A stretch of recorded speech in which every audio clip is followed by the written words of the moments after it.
Raymond. Yes, Rose, how may I help you? I just started visiting Glory today. Can we do so together? Yes, we can. Right now? Yes, right now. That's okay.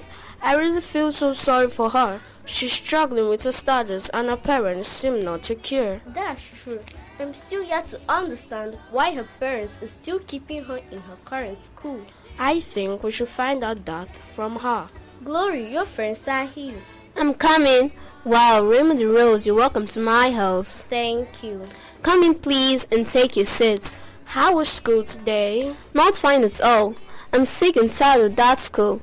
The sad thing is that my parents doesn't want to listen to me whenever I talk about changing my school.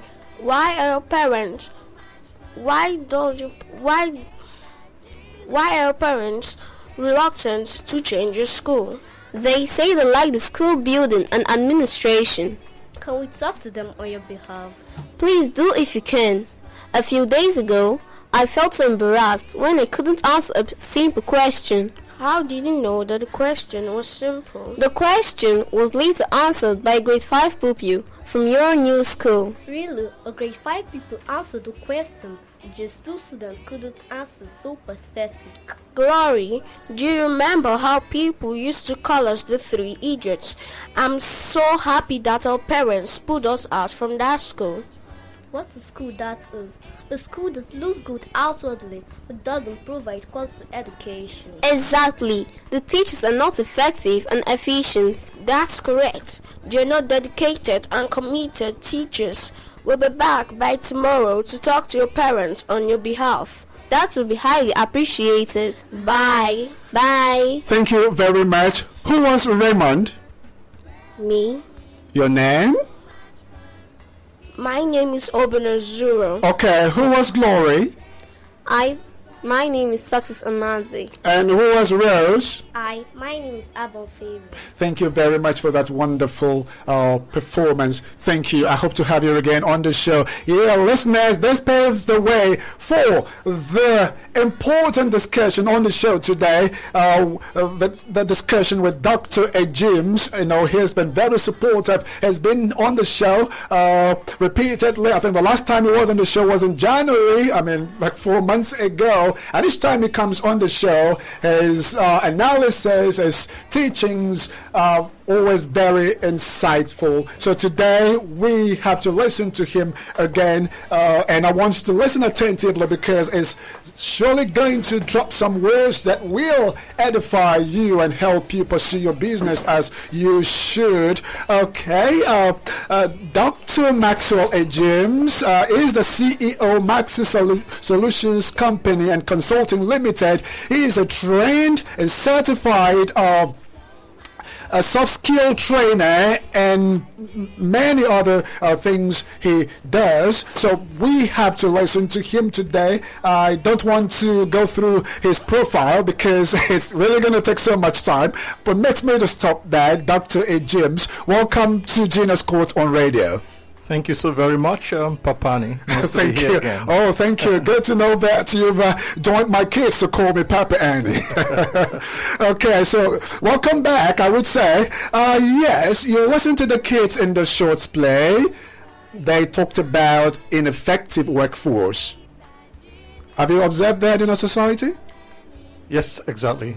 Yeah, okay. So we have a solution. We should have a solution to that problem because it's a problem. Am I right? Definitely it is. Okay, so as we get started, let me ask you for the definition of workforce. So Dr. James, what is workforce? Thank you so very much. Simply put, workforce represents a set of people employed or engaged in a work or job to help the employer or the organization in this case to achieve its goals and objectives. Okay. Okay. And also, workforce is synonymous with terms like employees, staff, personnel, as it were. Okay, thank you very much. So listeners, you know what workforce is, and you've been reminded of it for those of you who knew it before now. My next question to you, Dr. James, is what are the factors responsible for a low-performing and unproductive workforce? Thank you so very much again. There's so many factors, so I'll just quickly, because of want of time, go straight to them by listing them out. Now, lack of engagement is one of the key factors.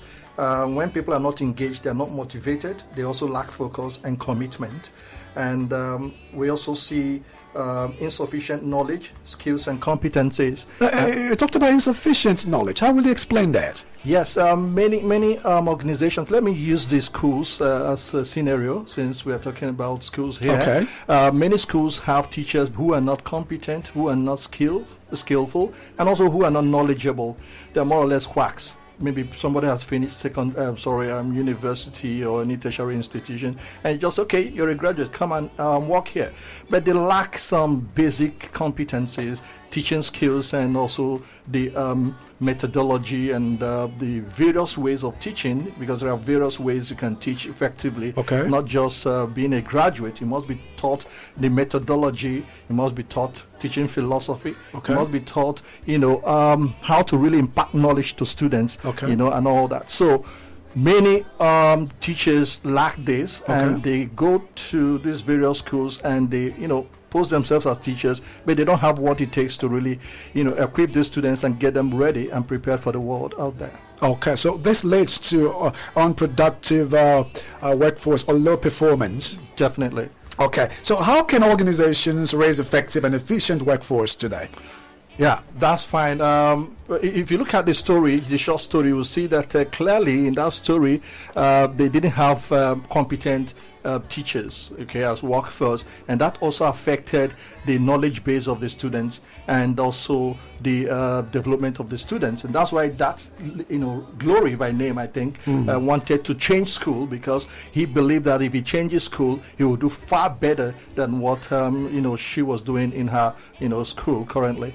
So I think owners of the school should be very, very careful about the kind of workforce they have. First of all, you need to employ competent people. Okay. The competent people, hire them to do competent jobs. Okay. And then two, you need to develop them as well. You need to train them.